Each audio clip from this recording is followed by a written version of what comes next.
Hello बच्चों, let's start the question and the question is in the form of an organic reaction. तो जो पहली reaction है वो है PHOH that is phenol reacts with sodium to give a gaseous product A. Second reaction is CH3OH which is known as methanol reacts with sodium to give again a gaseous product that is B.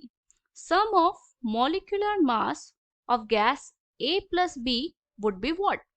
तो हमें क्या बताना है कि जो हमें products मिले हैं ए और बी उनका टोटल मॉलिक्यूलर मास कितना होगा।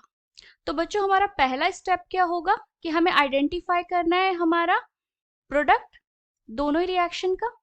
तो आर की concept for this question would be identify the products obtained in the reaction. Identify products. So students, moving on to the first reaction that is PHOH. PHOH हमारा क्या था अभी हमने discuss किया, इसको हम बोलते हैं फिनॉल और फिनॉल का स्ट्रक्चर कुछ ऐसा होता है। रिएक्ट करेगा सोडियम मेटल के साथ। सोडियम मेटल हमारा एक्टिव मेटल है, तो जब भी एक्टिव मेटल फिनॉल्स के साथ रिएक्ट करेगा तो वो क्या कराएगा, क्लीवेज कराता है O और H बॉन्ड की। ये बॉन्ड कुछ इस तरीके से क्लीव करेगा और सोडियम खुद जाकर फिनॉल के साथ अटैच हो जाएगा और बनाएगा फिनॉक्साइड आयन। ये है हमारा कौन सा आयन, फिनॉक्साइड आयन। साथ में इसमें एक हमारा गैसियस बाय प्रोडक्ट निकलता है जो कि है हाइड्रोजन, बट वहां पर हमारे पास एक ही H है इसलिए हम इसे हाफ H2 लिखेंगे।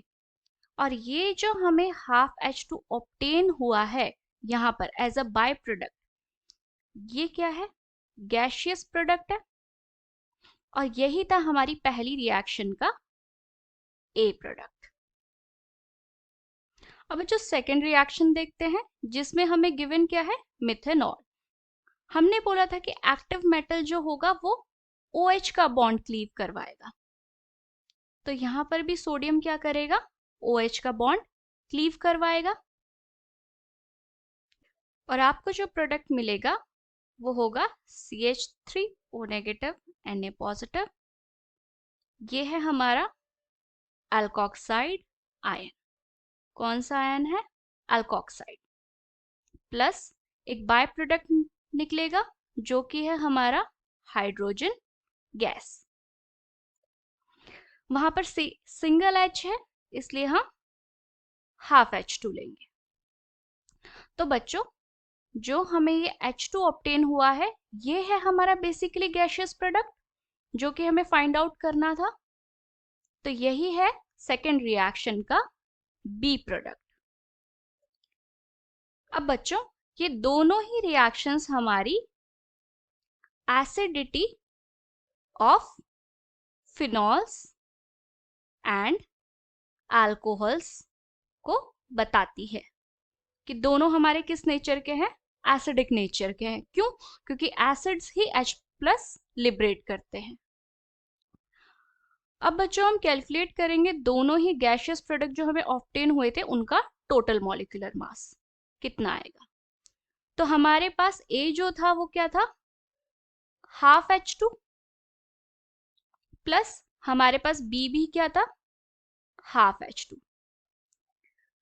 H2 का मॉलिक्यूलर मास कितना होगा, एक हाइड्रोजन का 1 होता है तो 2 हाइड्रोजन का इंटू 2 होगा, बट आगे हमारे पास स्टोइचियोमेट्रिक कोएफिशिएंट क्या लगा हुआ है, हाफ, तो उसे हम यहाँ पर मल्टीप्लाई करेंगे। सिमिलरली इसके केस में भी होगा half into 1 that is the molecular mass of 1 hydrogen into 2, क्योंकि हमारे पास 2 H प्रेजेंट है। तो ये टोटल कितना आएगा हमारा निकल कर, 2 से 2 कैंसिल, सेम 2 से 2 cancel and the remaining is 1 + 1। सो हमारा आंसर आया 2। तो बच्चों हमारा मॉलिक्यूलर मास कितना निकल कर आया, टोटल 2। सो आई होप बच्चों आपको ये क्वेश्चन समझ में आया होगा। Thank you and good luck.